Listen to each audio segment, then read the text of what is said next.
ఇది మీకు తెలుసా? అందరికీ నమస్కారం అండి.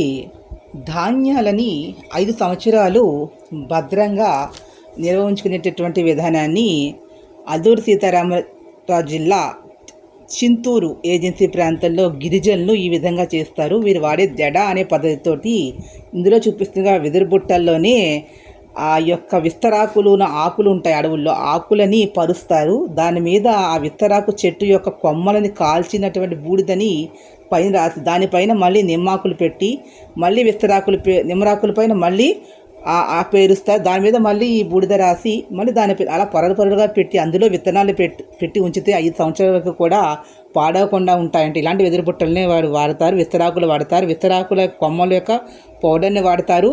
విస్తరాకు పైన పౌడర్ రాయడం, దానిపైన నిమ్మాకు, మళ్ళీ విస్తరాకు పౌడర్, నిమ్మాకు పైన మళ్ళీ పౌడర్ రాసి మళ్ళీ విస్తరాకు అలా పేరుస్తారట. ఈ విధంగా చేసినట్లయితే విత్తనాలు అనేవి ఆరోగ్యంగా ఉంటాయి. ఎటువంటి అనారోగ్యాలకి లోను కాకుండా మంచి విత్తనాలు అనేవి మనం నిల్వ చేసుకొని పంటలు పండించుకోవడానికి ఆరోగ్యంగా కూడా ఉంటుంది. ఇవి శీతలీకరణ వల్ల ఆరోగ్యం అనేది ఉండదు. సో ఈ వీడియో మీకు నచ్చినట్లయితే please subscribe my channel. Thank you to all.